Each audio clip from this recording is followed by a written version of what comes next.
ඔබ ඔබේ පෙම්වතා හෝ පෙම්වතිය සමග බංකුවක හිඳ සඳ පායන සැටි බලා සිටින්නේ නම් ඔබට ගතවන පැයක කාලය මිනිත්තුවක් වනු ඇත.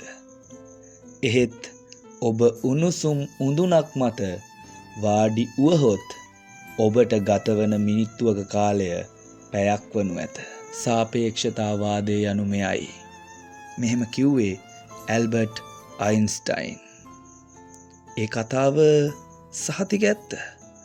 අපි ආසාවෙන් දේවල් එක්ක ජීවත් වෙද්දී වෙලාව යනවා තේරෙන්නේ නැහැ. හැබැයි අපි ආස නැති දේවල් කරද්දී ඇයි දෙයියනේ වෙලාව යන්නේ නැත්තේ කියලා හිතෙනවා.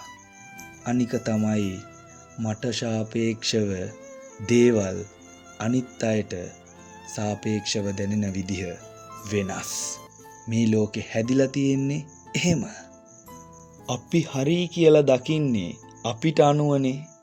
සමහර විට අපිට හරි කියලා හිතන දේවල් තව කෙනෙක්ට අනුව සම්පූර්ණයෙන්ම වැරදි වෙන්න පුළුවන්.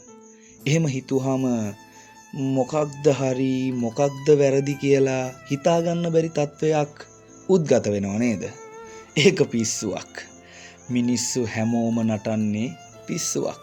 කාලෙන් කාලෙට දවසින් දවසට වෙනස් වෙන්න උත්සාහ කරන එකත් එක කෝණකින් බැලුවාම පිස්සුවක්. ඇයි අපිට වෙනස් වෙන්න ඕන? ඇයි අපි වෙනස් වෙන්නේ? ආපහු හිතලා බලන්න. අවංකවම හිතලා බලන්න. ඇයි වෙනස් වෙන්නේ? ඒ වෙනසින් ඔයා බලාපොරොත්තු වෙන්නේ මොකද්ද?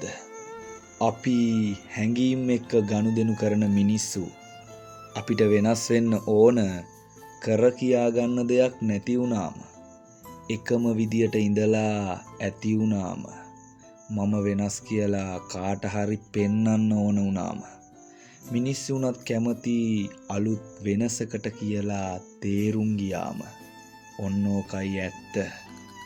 ඔයා වෙනස් වෙන්න අනිවාර්යෙන්ම. හැබැයි කාටවත් පේන්න නෙවෙයි. ඔයාට නැති වුණු ඔයාව යලිත් ඔයාට හොයාගන්න. What do you want? ඔයාට මොනවද ඕන? ඔයාට නැති වුණු ඔයාව යලිත් ඔයාට හොයාගන්න. අන්න ඒකට වෙනස් වෙන්න.